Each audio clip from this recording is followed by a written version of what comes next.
In this video, we will look into intracytoplasmic sperm injection microscope.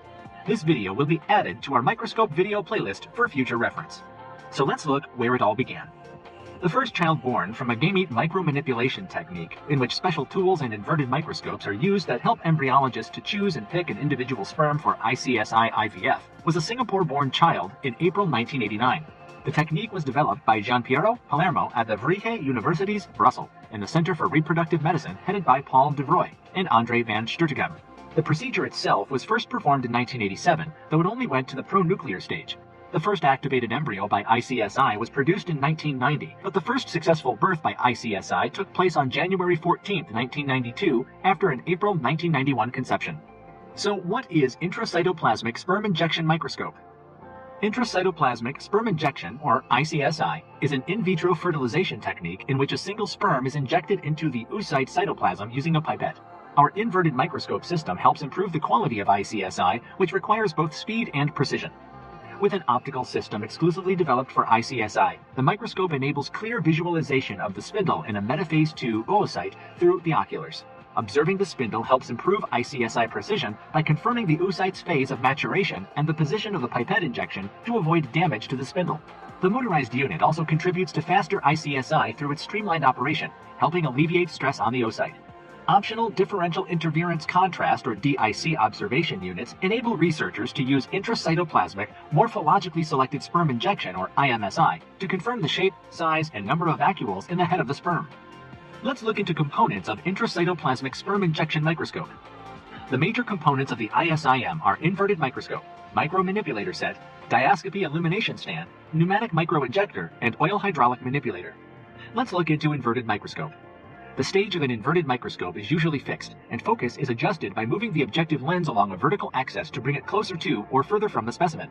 The focus mechanism typically has a dual concentric knob for coarse and fine adjustment. The second component is a micromanipulator set. A micromanipulator is a device which is used to physically interact with a sample under a microscope, where a level of precision of movement is necessary that cannot be achieved by the unaided human hand.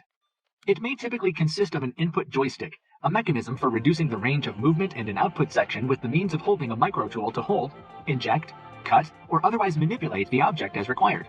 The mechanism for reducing the movement usually requires the movement to be free of backlash. This is achieved by the use of kinematic constraints to allow each part of the mechanism to move only in one or more chosen degrees of freedom, which achieves a high precision and repeatability of movement, usually at the expense of some absolute accuracy. The third component is diascopy illumination stand. Describing an optical device in which light traverses rather than being reflected by the object being observed. Specimen characteristics should be carefully considered in selecting an illumination strategy to suit the needs of visual observation, photomicrography, or digital imaging. The opacity of the specimen is, in general, the most important characteristic and will determine the basic type of illuminator that should be employed: reflected, episcopic, transmitted, diascopic, or in some cases, a combination of both. The fourth component is pneumatic microinjector. Microinjector allows injection and suction of a microsample with precision and operability comparable to hydraulic injectors. It is suitable for both injecting and holding during ICSI. Air bubbles do not enter the micropipette when the microinjector is fitted. The fifth component is oil hydraulic manipulator. This type of microinjector is suitable for injection and provides smoother and more stable maneuverability by employing the mechanism that minimizes backlash. Also, its 53mm working distance large volume syringes and just the right size control knob with graduated knob all contributes to easy control to easy injection. There are so many other components involved in ICSI microscope. A few more components we've covered in our compound microscope video you can check out on our channel. This was the simplified video on ICSI microscope used in IVF centers. Hope you liked the information. If you did, give us a thumbs up and subscribe down below. I will